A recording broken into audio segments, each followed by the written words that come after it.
Ang masakit na katotohanan tungkol sa long-distance relationship, hindi ito para sa lahat. Sa umpisa parang okay lang puro chat, tawag at video call sapat na para maramdaman ang isa't isa. Pero habang tumatagal, doon mo marirealize kung gaano ito kahirap, nakakapagod at minsan nakakabaliw.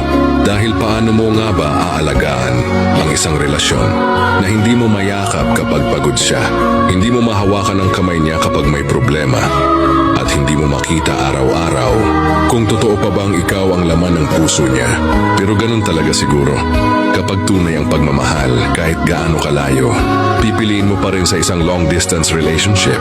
May mga araw na umiiyak ka lang dahil mismo siya, o kaya napapaisip ka kung sulit pa ba yung lahat ng sakripisyo mo. Hindi lang sapat ang mahal kita. Dito sinusukat ang tibay ng puso, lalim ng tiwala, at haba ng pasensya, kasi hindi sa lahat ng oras masaya.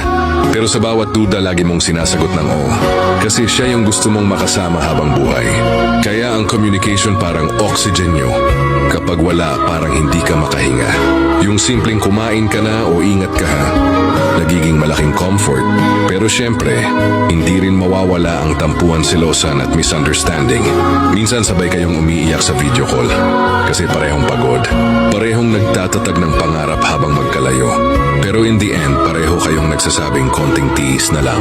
Makakasama din tayo at dun mo marirealize, hindi lang pala love story ang long distance relationship, kundi faith story din. Kasi kahit magkalayo kayo, tao pa rin kayo, marunong masaktan, marunong magtanong, marunong mapagod, pero ang maganda, kapag mahal mo talaga mas pinipili mong ayusin kaysa iwasan. Araw-araw ipinagdarasal ninyo sa Diyos na sana kayo pa rin hanggang dulo. Oo, mahirap na parang minsan ay gusto mo nang sumuko. Pero sa bawat araw na pinipili mong magtiwala, sa bawat gabing mag-isa ka pero siya pa rin ang laman ng isip mo, doon mo makikita kung gaano ka kalakas. Kasi sa totoo lang, ang long-distance relationship hindi nasusukat sa layo, kundi sa lawak ng pangunawa, sa lalim ng tiwala at sa tibay ng puso. Hindi lahat nagtatagumpay, pero yung mga marunong magmahal ng totoo, sila yung umaabot sa dulo.